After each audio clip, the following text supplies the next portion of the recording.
a corpse's shell. I'm gonna bring it to life.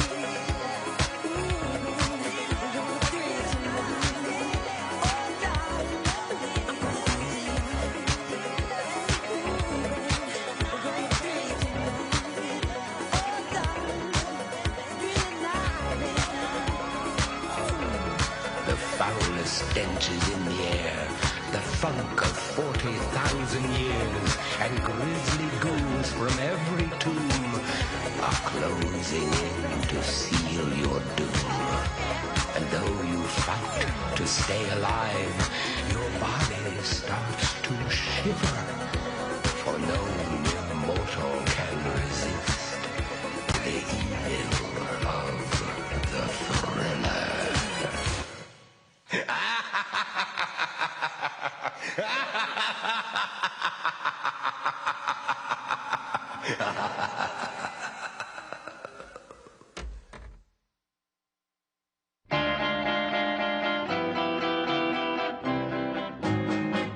Hold me close, hold me tight, make me thrill with delight. Let me know where I stand from the start.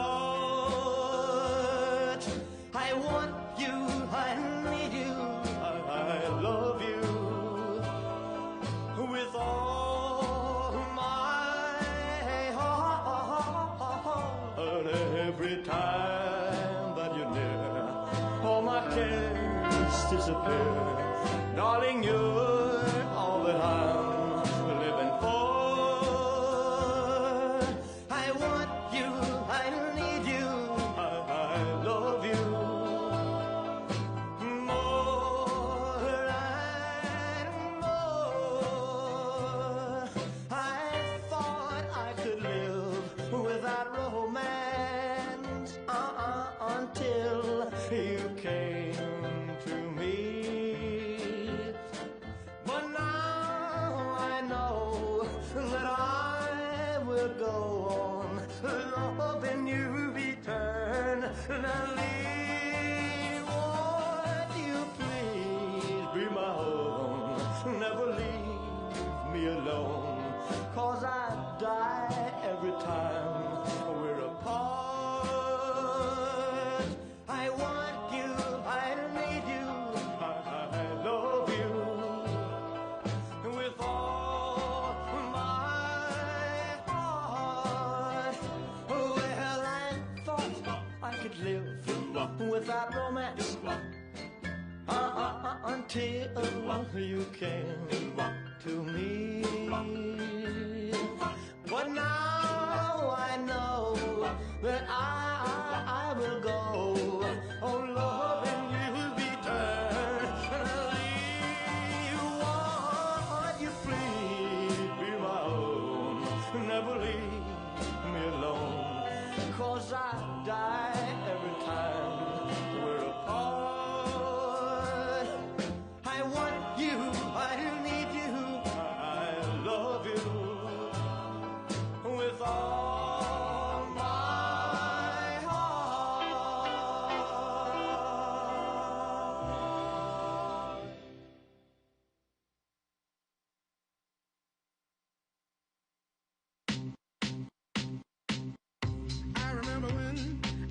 I remember when I lost my mind.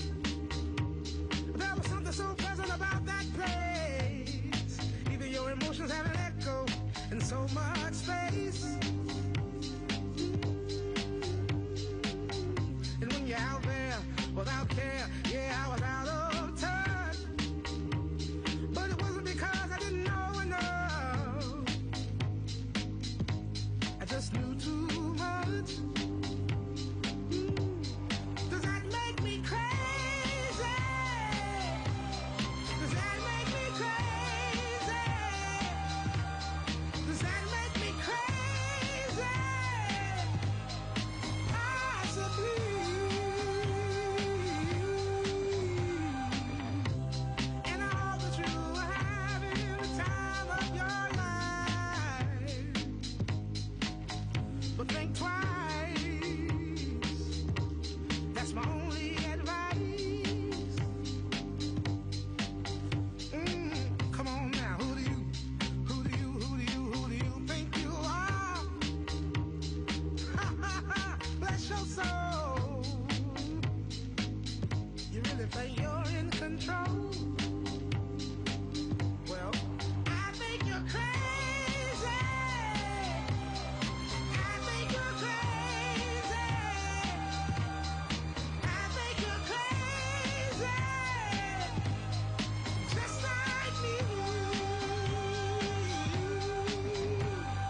thinking I want to be like them. Ever since I was little, it looked like fun. If it's no coincidence, I've come, and I can die when I'm done. But maybe I'm crazy. Maybe you're crazy. Maybe we're crazy. Probably.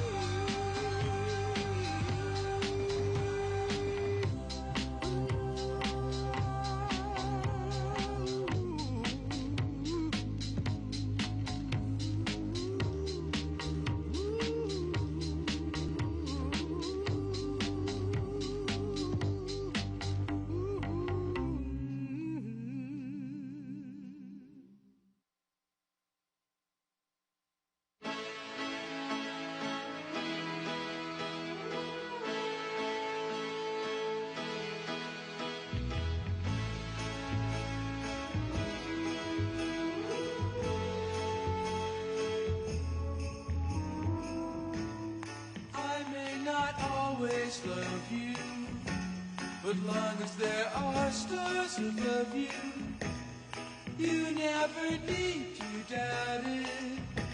I'll make you so sure about it. God only knows what I'd be without you. If you should ever leave me, well, life will still go on, believe me.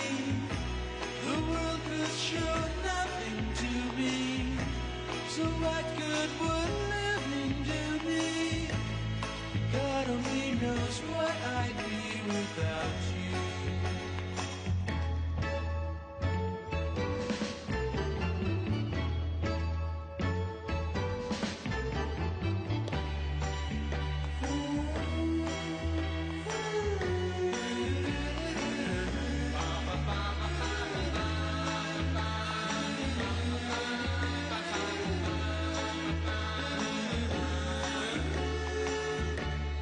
God only knows what I'd be without you. If you should ever leave me, the life would still go on, believe me. The world could show nothing to me, so what good would living do me? God only knows what I'd be without you. God only knows what I'd be without. God only knows what I'd be without. God only knows what I'd be without. God only knows what I'd be. God only knows what I'd be without. God only knows what I'd be. God only knows what I'd be without.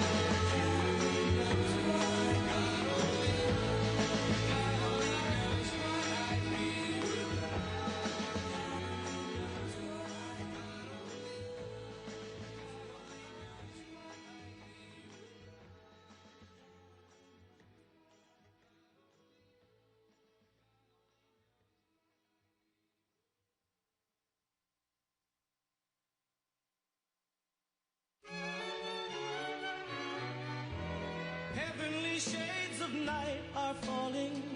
It's twilight time. Out of the mist your voice is calling. 'Tis twilight time.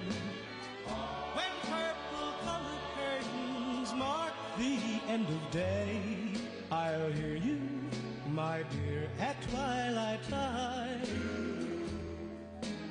Deepening shadows gather splendor as day is done. Fingers of night will soon surrender the setting sun.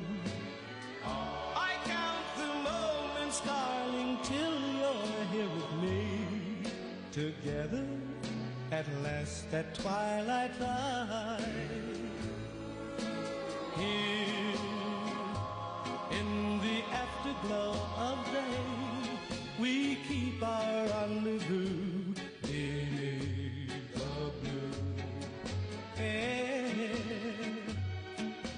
sweet and same old way, I fall in love again as I did then. Deep in the dark, your kiss will thrill me like days of old, lighting the spark of love that fills me with dreams untold. Each day I pray for evening just to be with you, together at last at twilight time.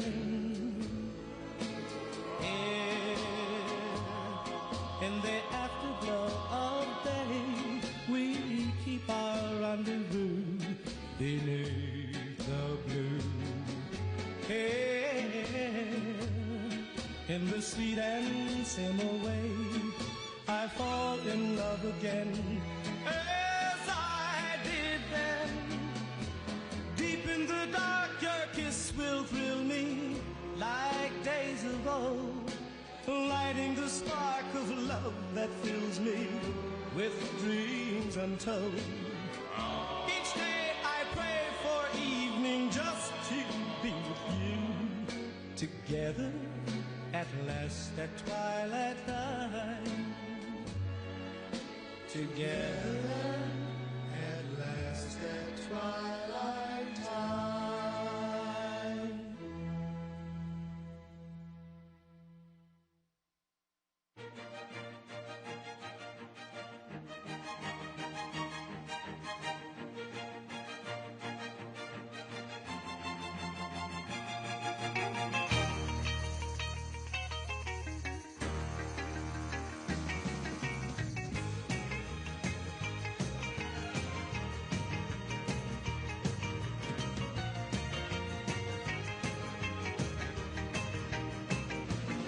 Well, she got her daddy's car and she cruised through the hamburger stand now. Seems she forgot all about the library like she told her old man now. And with the radio blasting goes cruising just as fast as she can now. And she'll have fun, fun, fun till her daddy takes a T-bird away. Fun, fun, fun till her daddy takes a T-bird away. Well, speed standard cause she walks, looks and drives like an ace now.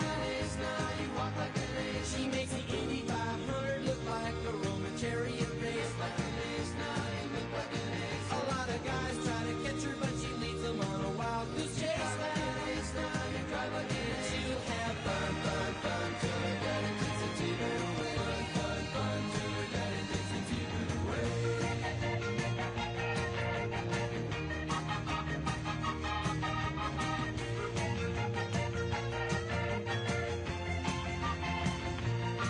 Well, you knew all along that your dad was getting wise to you now. Now you shouldn't have lied. And since he took your set of keys, you've been thinking that your fun is all through. You shouldn't have lied. Now you shouldn't have lied. But you can come along with me, cause we got a lot of things to do now. Now you shouldn't. And we'll have fun, fun, fun. Now that daddy took the T-bird away. Fun, fun, fun. Now that daddy took the T-bird away. Fun, fun, fun. Now that daddy took the T-bird away. Fun, fun, fun. Now that daddy took the T-bird away.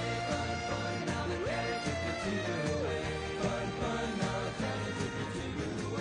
Fun, fun. Now that daddy took the T-bird away. Fun, fun. Now that daddy took the T-bird away. Fun, fun. Now that daddy took the T-bird away.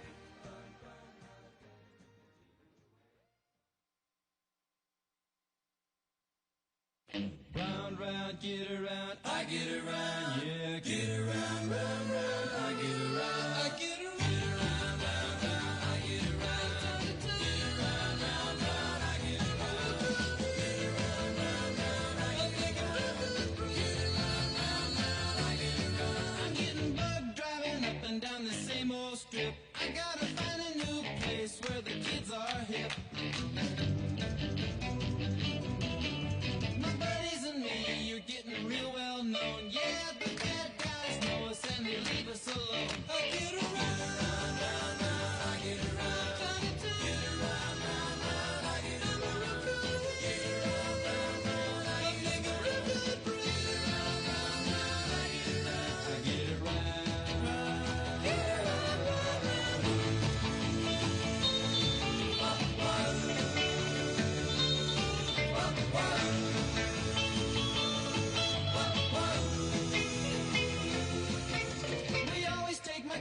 'cause it's never been beat. And we've never missed yet with the girls we meet.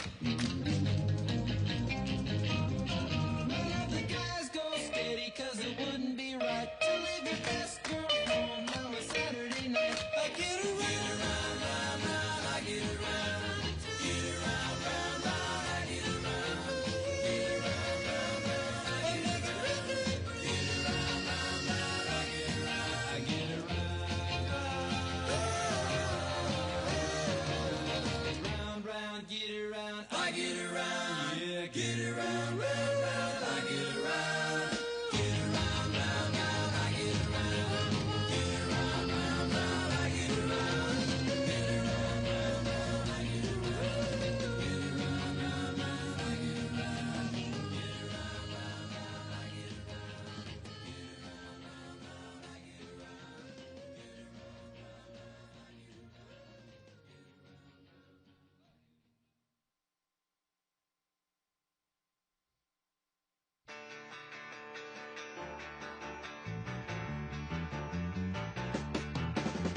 Lord Almighty, feel my temperature rising. Higher, higher, it's burning through to my soul. Girl, girl, girl, girl, you gonna set me on fire. My brain is flaming, I don't know which way to go. Your kisses lift me higher, like a sweet song of a choir. You light my morning sky, burning love. Ooh, ooh, ooh, I feel my temperature rising. Help me, I'm flaming, I must be 109. Burning, burning, burning, and nothing can cool me. Yeah. I just might turn to smoke, but I feel fine. 'Cause your kisses lift me higher, like the sweet song of a choir. And you light my morning sky, burning love.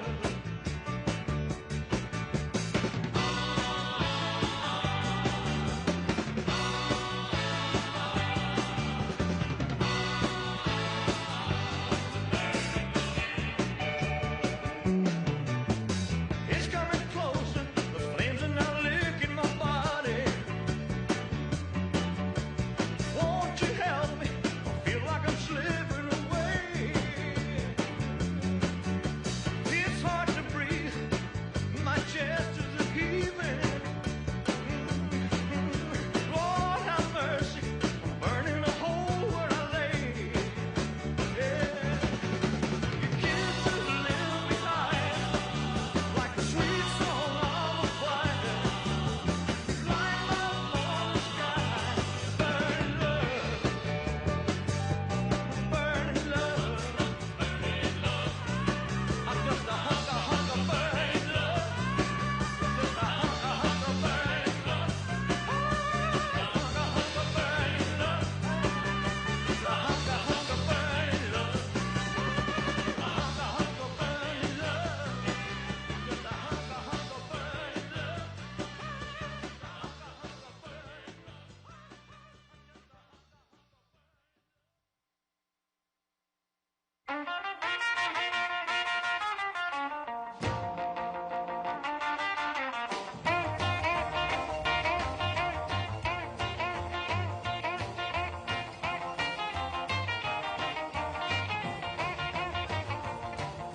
Deep down in Louisiana, close to New Orleans, way back up in the woods among the evergreens, there stood a log cabin made of earth and wood, where lived a country boy named Johnny B. Good, who never ever learned to read or write so well, but he could play a guitar just like a ringing a bell. Go, go! Go, Johnny, go, go! Go, Johnny, go, go! Go, Johnny, go, go! Go, Johnny, go, go!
to dream the impossible dream, to fight the unbeatable foe, to bear with unbearable sorrow, to run where the brave dare not go, to right the unrightable wrong, to be better far than you are, to try when your arms are too weary, to reach the unreachable star.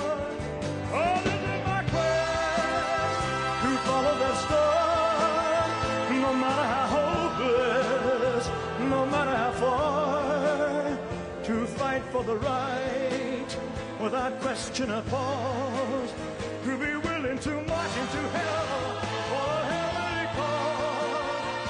And I know if I'll only be true to this glorious quest, and my heart will lie peaceful and calm when I'm laid to my rest.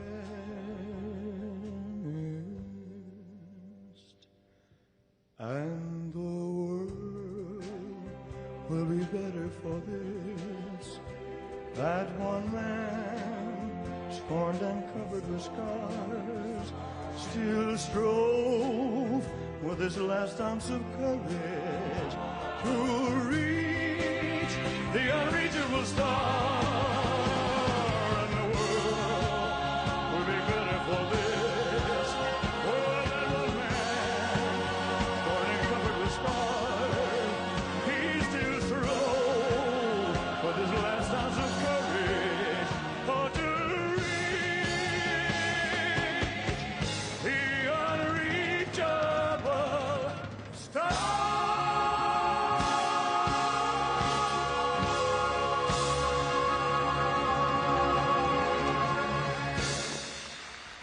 Thank you very much. The 45th and 47th President of the United States, Donald J. Trump. And I'm proud to be an American wearing these sandals. The men who died, who gave that right to me, and I gladly stand up next to you and defend person today. 'Cause if we go down under this sand, God bless the USA.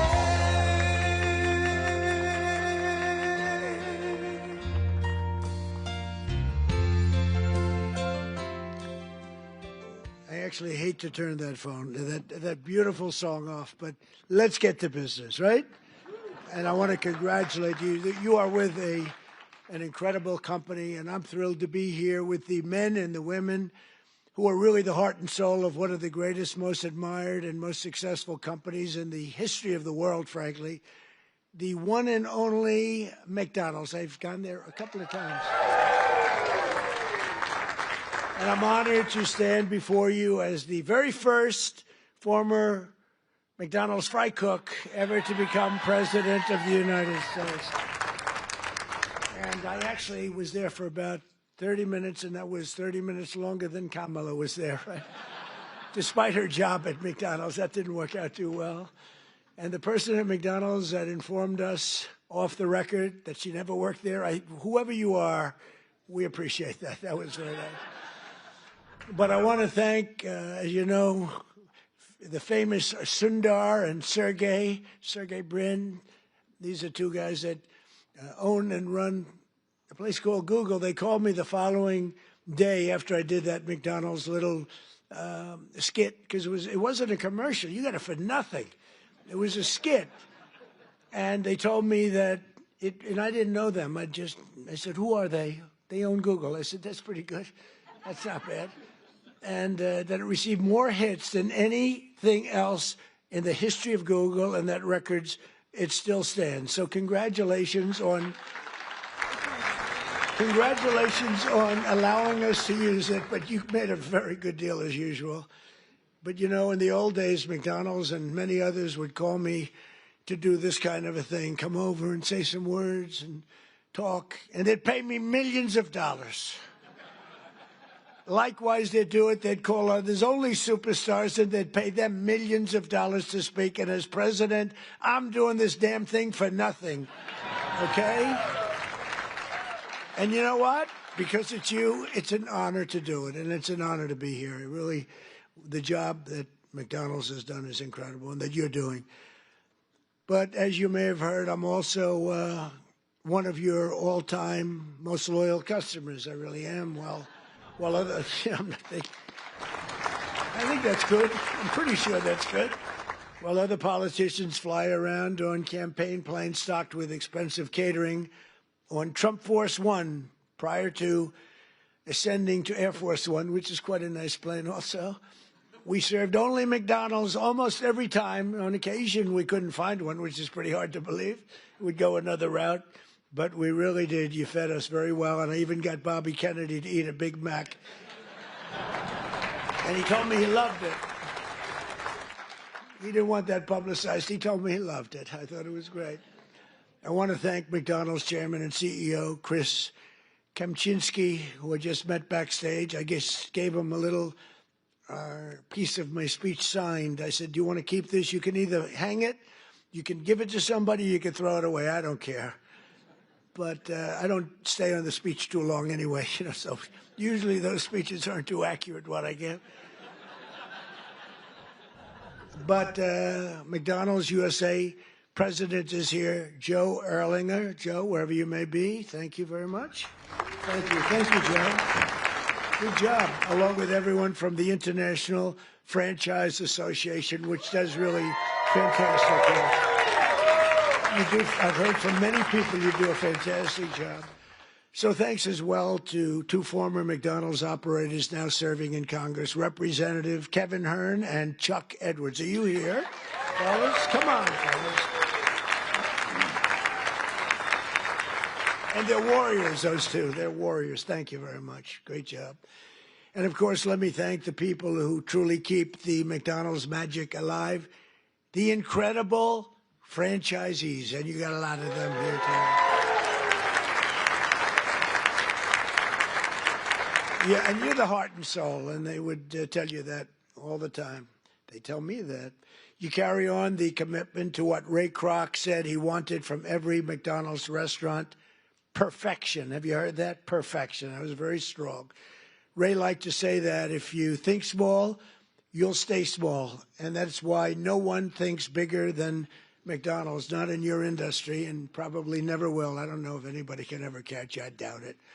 Every single day you feed an incredible 1% of the entire world population, 70 million meals every day.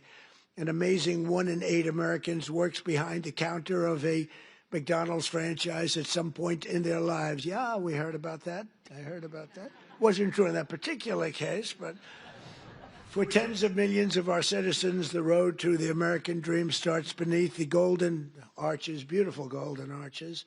So to each and every one of you, thank you and congratulations on 70 years of American greatness. Congratulations.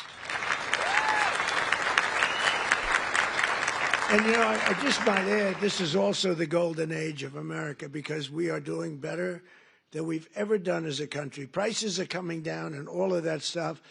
And, they talk about different terms for that. But I will tell you that nobody has done what we've done in terms of pricing. We took over a mess. We had the highest, think of it, the highest inflation in the history of our country. They say 48 years it was the history of our country. And now we have normal inflation. We're going to get it a little bit lower, frankly.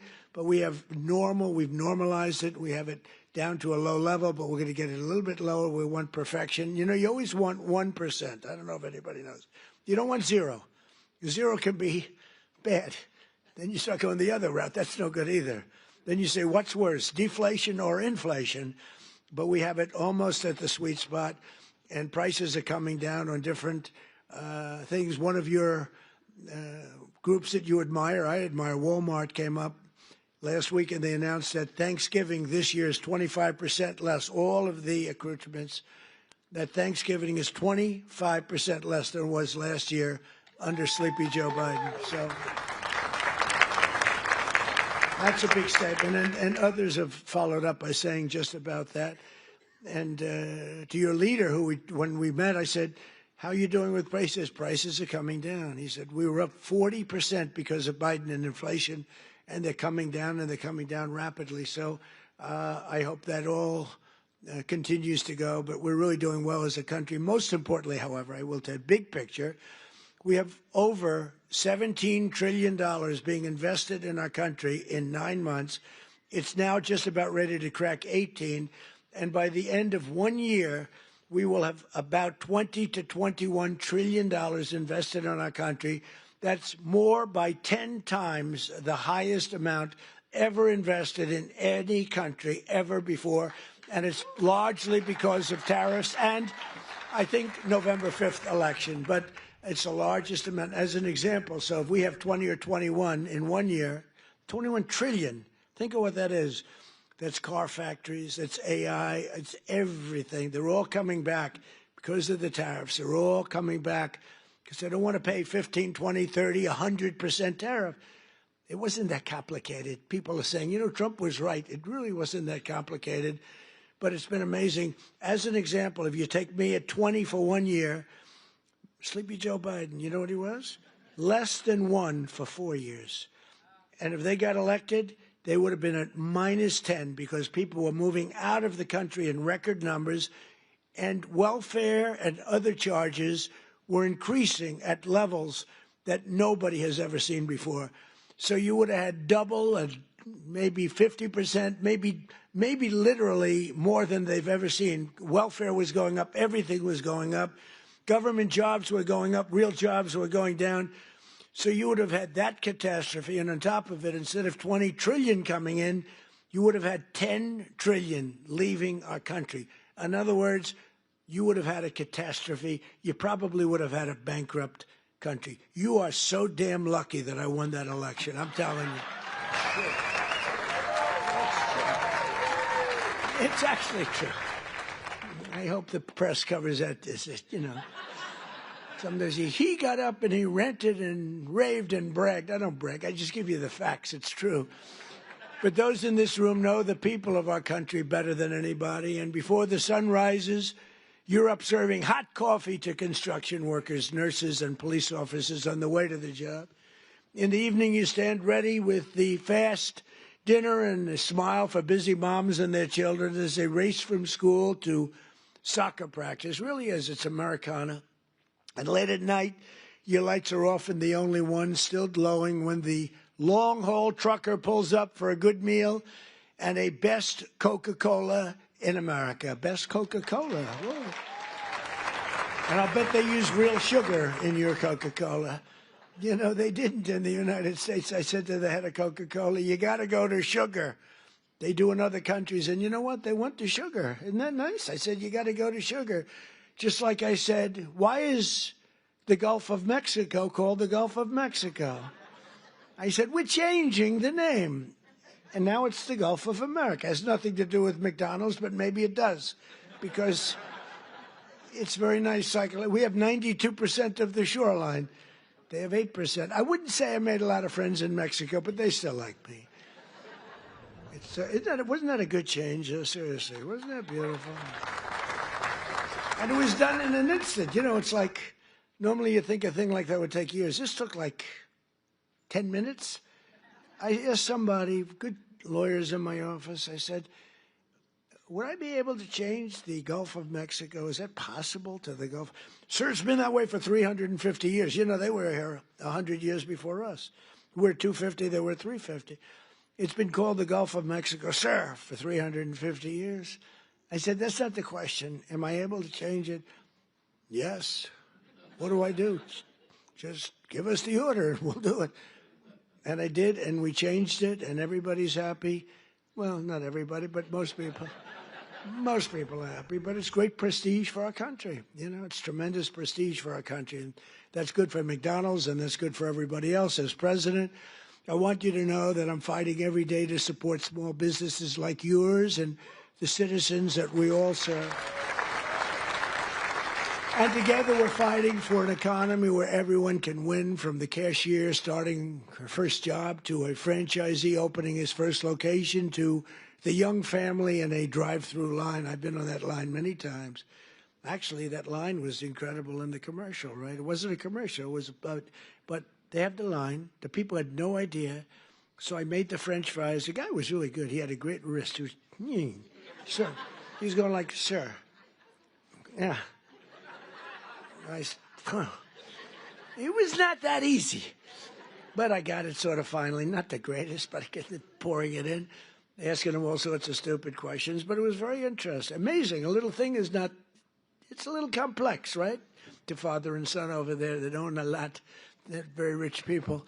But I'll tell you what. I asked, how many do you have? Sir, I have 59. I said, you're rich. But you know.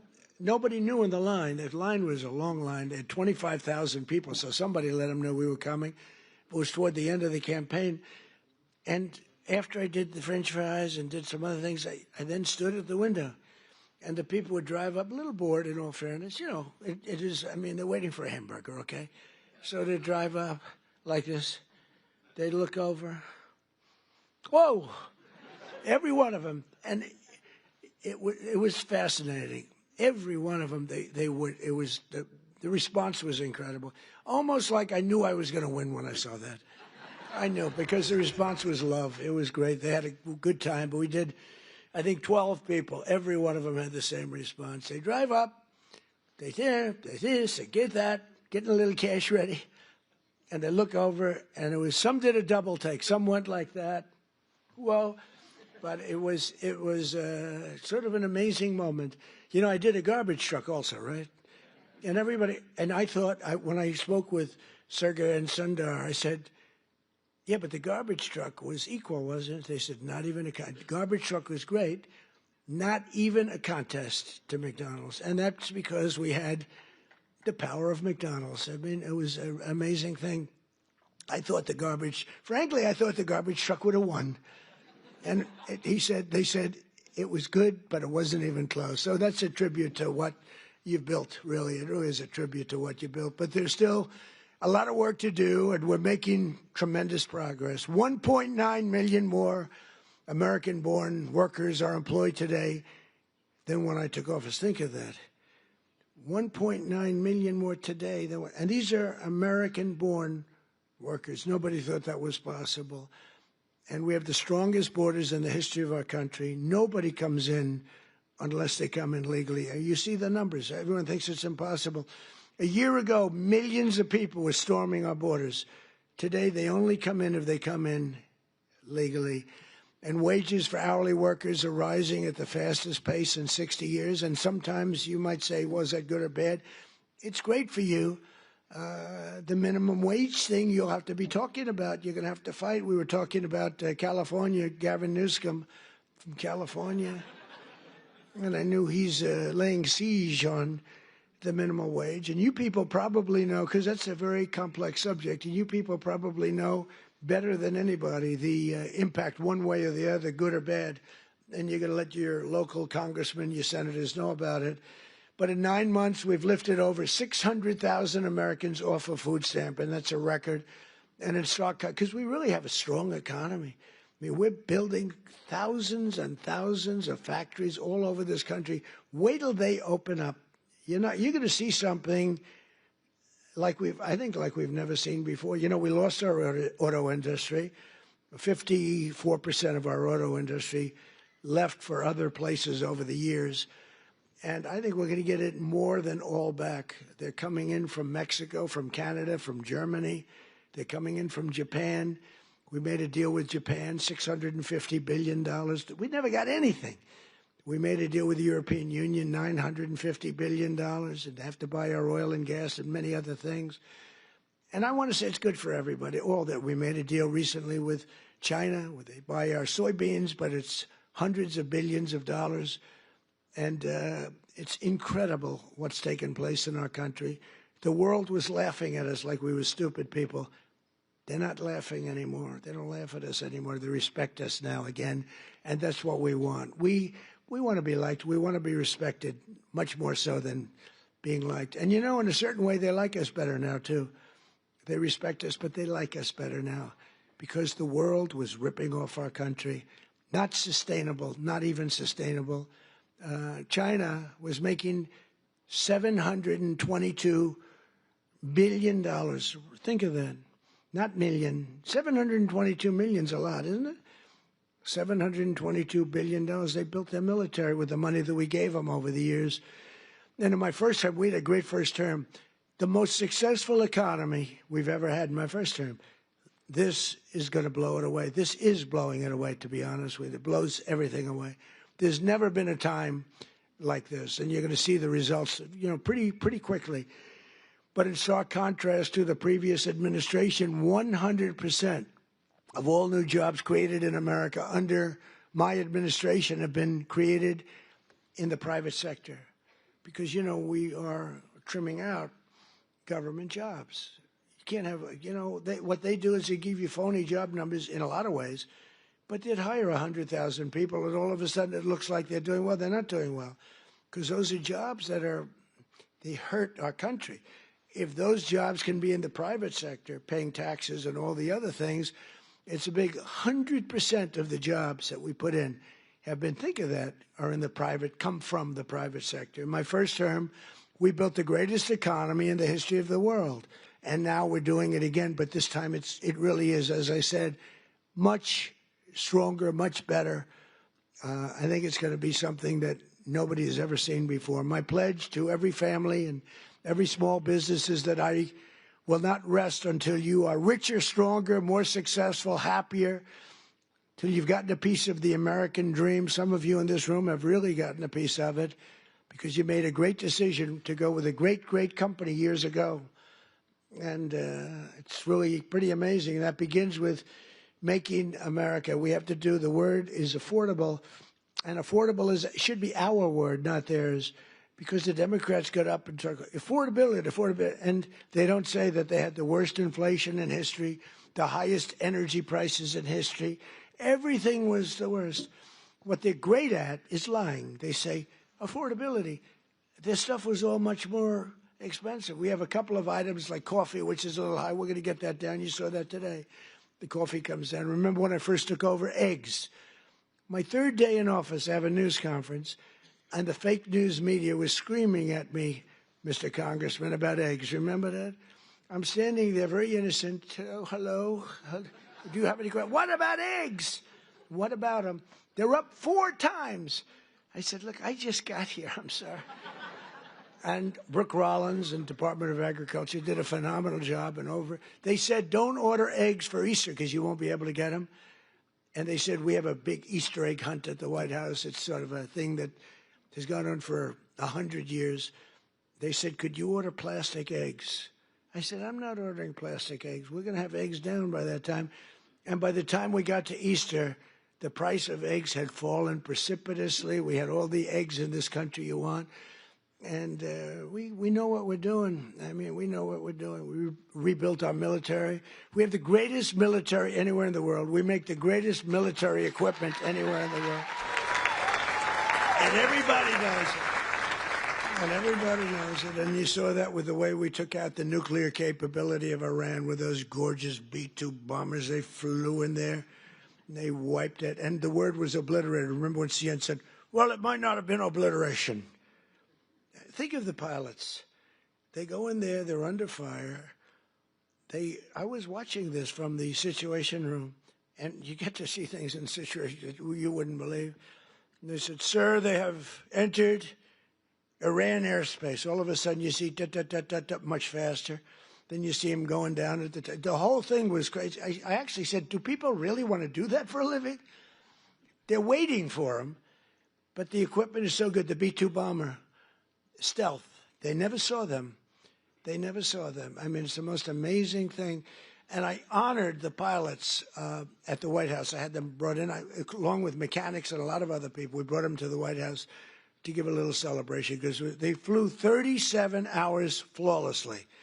Now compare that to the Jimmy Carter Iran situation with the helicopters crashing and the this and the, oh, what a horror, and the hostages.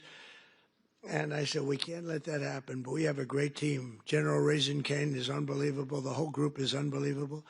And they went in, and I brought them into the White House, and I brought them then into the Oval Office, the pilots. And we met them, all handsome. They look like Tom Cruise. They really do. I don't want to be a wise guy and say, but taller. I'm not going to say that. No, they're perfect specimens. I mean, these guys are like from a movie. I could take everyone, put them in a movie. And I said to him, so what's the story with that raid? Did you expect, because you remember I pulled it back? Because I saw reporting that we're going to be leaving at a certain time. And I said to the general, is that not good that they think that? And they sort of got it right. They saw a lot of activity. Actually, you know why? They saw one of the things. They saw a lot of unbelievable activity going on at the McDonald's next to the base where they take off. The McDonald's was doing 5 times. They were going crazy. So they say, there's something going on over there. The biggest activity that McDonald's had ever had. And it was a nice story, how well it's doing. But that was not a good story for us. So I canceled it and then I announced we're canceling it. And the pilots said they were devastated. Then I put it back at the exact same time, because that was the only time they weren't thinking would happen. And we left exactly in time, but that was after canceling it 2 days before. And then we put it right back in the exact same slot. And we had identical planes, B-2s, flying four of them, flying into Guam. And they thought that was the attack team. And they were watching those planes in Guam, going to Guam, and that was not the planes that we had. But think of it, they flew both ways 37 hours without a sputtering of a bad engine, without any problem. But they got in and they said they have entered Iran airspace, and the enemy's waiting for them. And they dropped the bombs. They hit every chute. You know, they have air chutes that go deep into the granite mountains. If you don't hit those chutes, the damage won't be as big as you want. And every bomb hit every chute. And then we hit them with rockets from a submarine that was quite a distance away, 30 of them. Let's put it this way, they got hit. And it totally took out the nuclear capability. And I said to these guys when they came in to the office, I said, do you guys like doing this stuff? You know, they said, sir, it was the greatest day of our life. Can you believe this, Congressman? It was they're like heroes. They're like American heroes. Who the hell wants to sit? You know, those ships are very big, but they're very small when you're up way high, going very fast. And he said it was the greatest day of our life. And they told me something that I didn't know. They said that, sir, do you know, we waited 22 years for this, our predecessors and us. We would practice this run for 22 years. I didn't know that. For 22 years, we had to practice. We'd do it 3 times a year. We would practice this exact run. And then when you cancel it, because I canceled when they heard that we were coming, we were devastated. I said, see, now if I were a flyer and they canceled, I'd be extremely happy. Well, we're canceled, so let's forget it. But we were devastated. So I said, this is something you really love, right? Yes, sir. We were so honored. This was the greatest day of our life. I mean, it's really great. We just have incredible people in this country. It's an amazing story. And they hit, and then they said, skedaddle, the word skedaddle. And that plane went like this. You know, when it drops a bomb, it goes down very steeply because that gives it a better angle and, you know, more speed for the bomb. Very, very heavy bombs. And they go, boom. And as soon as those things, the one pilot, the first one said, skedaddle. And that thing just turned in its side. And it's so unbelievable. And that knocked out Iran nuclear capability. And all of the Middle East became a different place. And now we have peace in the Middle East. And at the United Nations today, they approved the Board of Peace, which is I'm going to chair. And we're picking the leaders or the heads of the most important nations in the world. I think it'll be a board like no other than perhaps the McDonald's board. You have a very good board. You actually have a very good board. But nobody thought a thing like that this just happened today. The Board of Peace, and it's going to be comprised of myself and leaders of other very important nations and very respected nations, and it's going to be something I think is going to be very important. It was just approved. it was just endorsed by the United Nations. It was pretty great. It's a big thing. I think it's one of the most important things the United Nations will ever do, actually. But Joe Biden's prices and his hikes cost a typical American family an estimated $33,000 and hit your workers and your customers and your small businesses. Very, very hard. The Biden administration started the affordability crisis, and my administration is ending it. I'm ending it. Prices are way down. If you just look, so we don't have, as I said, the inflation, but our energy prices are way down. And, you know, despite hamburgers being a big business, energy is one business that's bigger. When you get energy down, everything else is affected. If you start bringing the price of gas, that's like a massive tax cut. And they were selling, you know, they were having gasoline at $4.75 a gallon and $4.50, $3.50, $3.75. We're going to be able, it looks like we're going to be able to hit $2 a gallon in the not too distant future. But let's say we're $2.50, $2.70. Other than places like California, that's not fair because they put so high a tax on that you're really paying a lot of that price is the tax that you're paying to government, which is horrible, actually, what they do. But the price of gasoline and the price of energy is way down. So when energy comes down, you make the donuts, you make the chicken, you make whatever you're making. Everything is all about energy. You have to deliver it. You have the trucks. You have the fuel. When energy comes down, and it's come down fast, we had an expression, drill, baby, drill. And I drilled, baby, drilled, I tell you, we drill. And last month it was announced we produced more oil and gas than any time in the history of our country by far.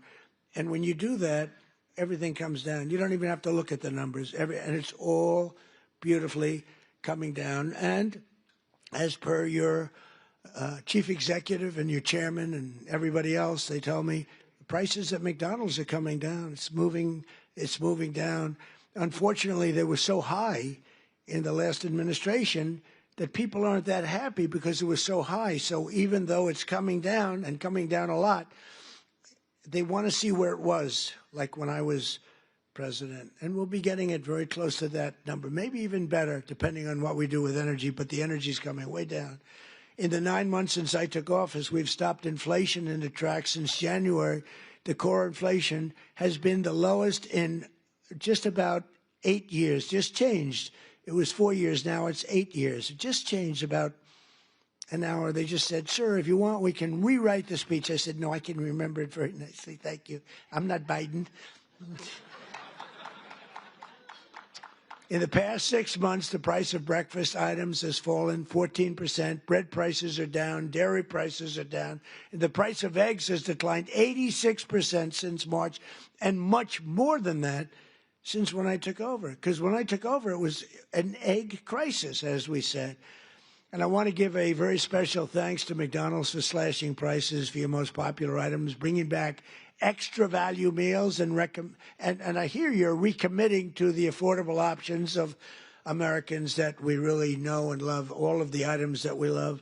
And I hear that McDonald's is playing a very big role in that. We're getting prices down for this country, and there's no better leader or advocate than McDonald's. And I believe the next time maybe I'll have to be back here again next year if you get them down enough, okay? That's all you have to do for me is get them down enough. We'll come back. We'll come back, Mr. Chairman. But while Democrats wanted to give Americans the largest tax hike in history in July, I proudly gave you the largest tax cuts in American history and signed the one big beautiful bill. I call it the great big beautiful bill into law. That includes no tax on tips, no tax on overtime, and no tax on Social Security for our great seniors. That is a big deal.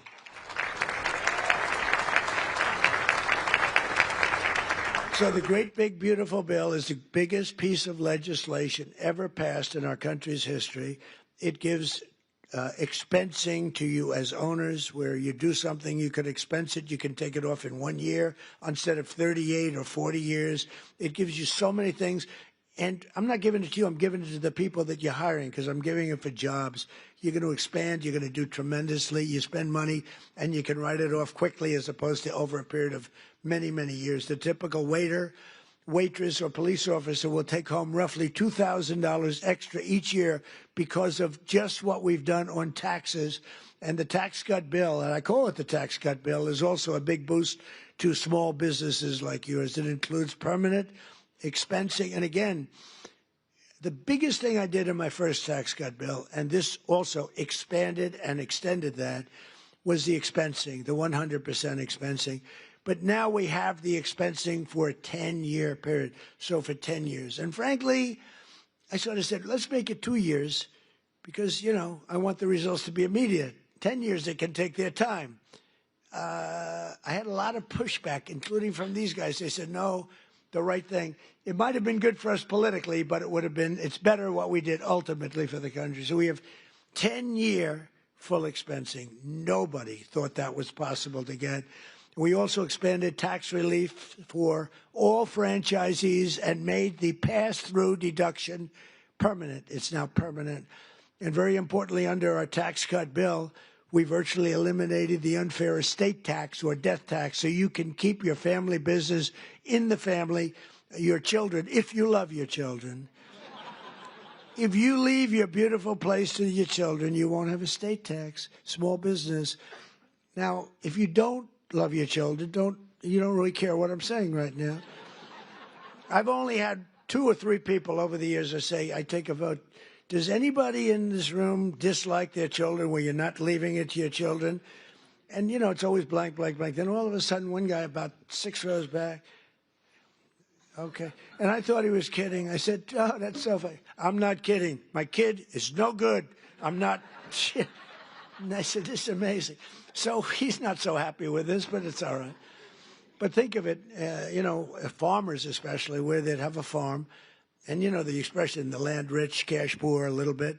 But they have a great, wonderful thing and a way of life that they wouldn't change with anybody, not even a franchisee, right?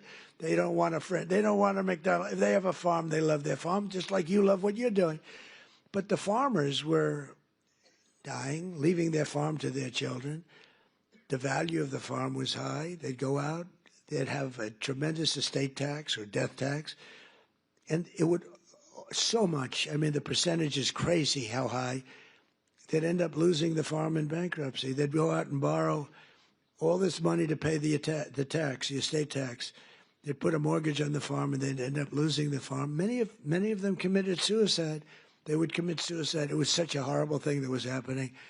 And we've ended, think of that, the death tax, the estate tax on the small businesses. So I hope you're around for a long time. You don't have to think about it.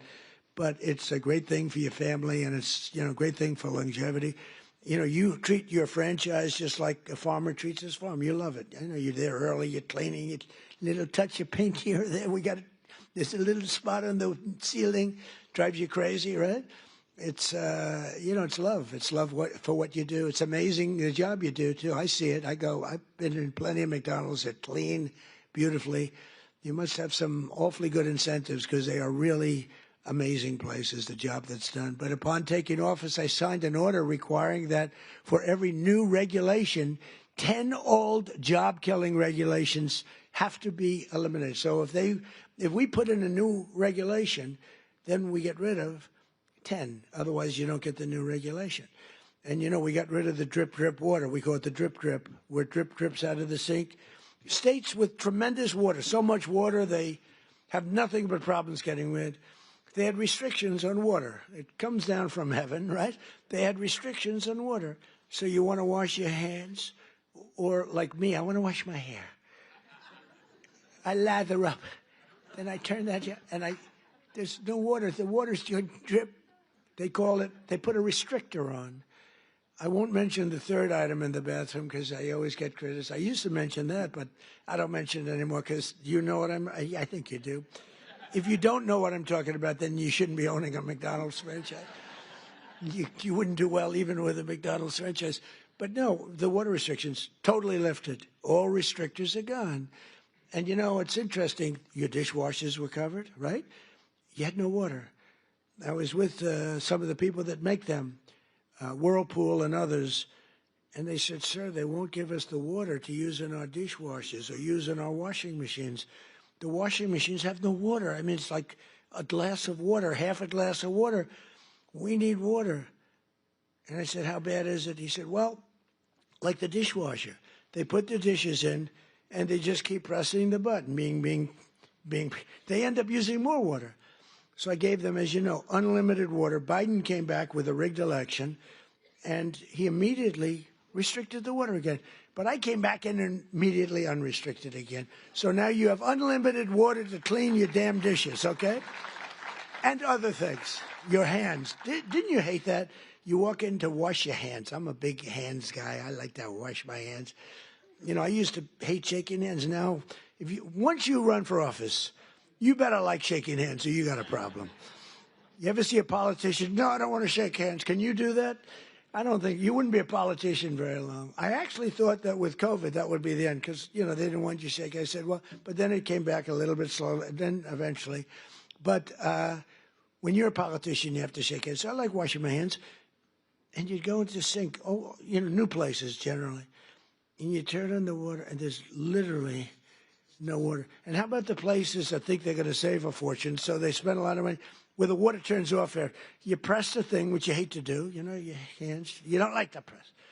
So you get the towel, you press it, you wash it, and the water stops. So they have both a restrictor and a stopper. You get like 4 drops of water. Tell me, do we really get rich with that? Okay, do we really? This is so ridiculous. So I undid all of that nonsense. But we did much more important for you. We've rescinded the insane Biden energy regulations on ovens, cooktops, microwaves, and ice makers that were driving your costs through the roof.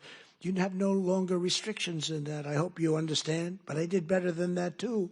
In terms of slashing, we slashed more than $1 trillion worth of regulations, burdens on the U.S. economy, in particular on businesses and people that employ people. Combining our regulatory and tax cuts, we've reduced the effective burden on franchisees by more than 37%. You're so freaking lucky. You are so lucky. You know? These guys are so loaded, they probably don't even know what I did for them. They make so much money, they say, yeah, it's peanuts, 37%. Let me tell you, you should have suffered a little while through Kamala. The good news is she had no clue. You just wonder, I want to give an IQ test to Kamala and Biden. Who do you think wins? But they were destroying your businesses. But I have better than that, though. As you know, in my first time, I also stopped a mortal threat to the franchise business model by terminating Obama's infamous joint employer rule. Joint employer. In other words, you were screwed. You would have been mortally wounded, perhaps. I said to a couple of the people, what would have happened if that? Sir, please, I'd rather not talk about it. They don't want to talk about it. I ended it. You got lucky on that one, let me tell you, because I said, really, I asked one of my guys, because when I was coming over, I saw that in the speech. I said, what does that mean? He said, that would have been death to businesses like yours and others. It was just, these people don't care. They didn't care. But I ended it, and I think that's one of the biggest things that you'll ever have done for yourselves. I think that's the biggest thing that can ever be done for you. We mentioned all these different items, but that's the biggest by far for you. As long as I'm president, I'll always defend your right to run your own small business and do it well. And some of your small businesses have become very large business. One of the franchise owners here today is Carlos Matios Sr., who escaped communist Cuba when he was just 6 years old. In America, Carlos took jobs as newspaper delivery boy, a factory worker, and eventually became a New Jersey police officer. Then, in 1998, Carlos switched careers and moved to Virginia, where he took over his first McDonald's. Where's Carlos? Is he around here? Let me see. Come on, stand up. Stand up, and your son too. Stand up, your son. Good looking son. I met him backstage. He had a knack for turning around poorly performing restaurants, and today his family owns nearly 60 McDonald's all along the East Coast, including at the Pentagon, where I've ordered numerous Big Macs.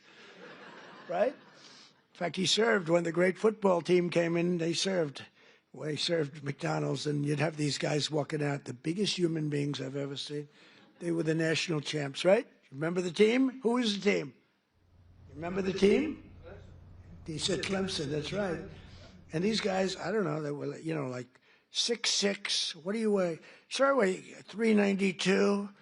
I said, but you reported it much. I said, yeah, that's what they say. But and he'd have like 12, just each.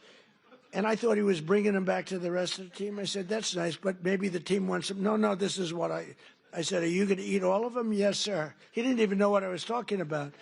But you served it, and you did a great job. In 2019, when we hosted that great Clemson Tigers at the White House, I literally brought dozens of Quarter Pounders from McDonald's. We bought the whole thing. We bought the Quarter Pounder. We bought actually just about it. Well, he really had no choice because he just took everything he had in the whole restaurant. We got whatever the hell, probably whatever didn't sell, we got, right? But Carlos is here with Carlos Jr.'s son, who started as a cashier and now runs dozens of the restaurants. Congratulations, fellas. What a great family. Congratulations. So in conclusion here tonight, carry on and really just keep going and inspiring that legacy and that pride that you have at really beyond almost all else. It was excellence in service, stretching back more than 7 decades to when 2 hardworking brothers with a hamburger stand in California partnered with a hard-driving entrepreneur from Illinois to revolutionize the restaurant business forever, like nobody had ever seen. Because of men and women like those in this room who have pride in your souls, love in your hearts, and ketchup in your veins. Did you ever hear that one? 70 years later, McDonald's is the #1 fast food restaurant in the entire world, and honestly, it's not even close. What a job you've done. And it still is really growing stronger with 900 new restaurants planned in the United States in the next 2 years alone. And I think with the great, big, beautiful bill, you might even double that number. I can imagine you'll double that number. But it's amazing to watch you grow. You know, the big ones, they get a little slow, they get a little fat, they get a little sloppy.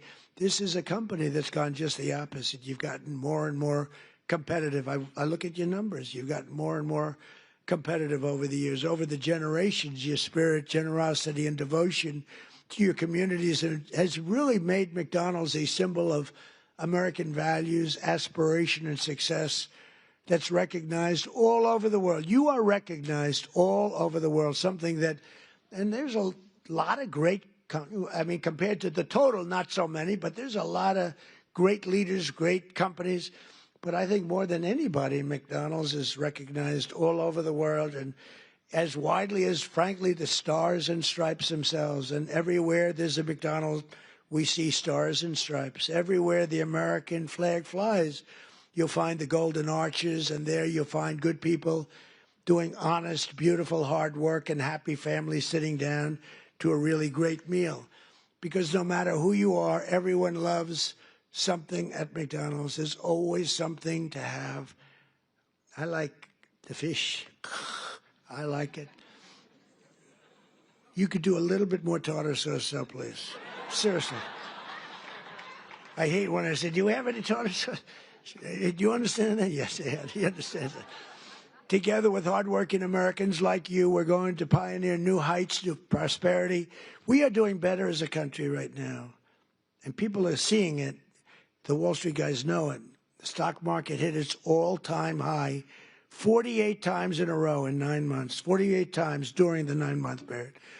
And we're hitting the highest stock market we've ever had in history. All markets, all 3, all markets, every one of them, has hit all brand new highs. It's a good time to be making this speech, because when you make one of these speeches, if you're doing lousy, it's not good. And, you know, the stock market, you can say what you want, but it's a hell of an indicator. It's really a hell of an indicator. And your stock is doing phenomenally. But the stock market has hit an all-time high 48 times during the last 9 months. So we're going to pioneer new heights even from that. These new heights of prosperity are going to be incredible. We're looking at affordability. We're going to bring it down for everybody because not everybody understands the fact that a great stock market is great for everybody, including 401ks. You know, the 401ks hit the highest number that they've ever been 2 days ago. And that's a lot of people. So they understand what's going on. And we're going to make the American dream a word that, 2 words that you didn't have. You didn't have those 2 words. Remember when Biden said, it's all about 3 words, the American dream. You don't want to ever get in that situation. Remember that? That was not good. It's all about 3 words, American dream. But possible, and you're going to make it really possible for millions and millions of people. And you have an administration that's got your back. You don't have an administration that wants to put you out of business, that wants to take away your water, that wants to have you not use a microwave oven, that wants to do all these horrible things that are going to destroy you. They were looking to destroy you and other businesses too. So together we're going to make America richer, stronger, prouder, and happier than ever before. And you people can be very, very proud of the job you've done. You're respected all over the world, and it's an honor to be with the McDonald's. Thank you very much, everybody. Thank you. Thank you.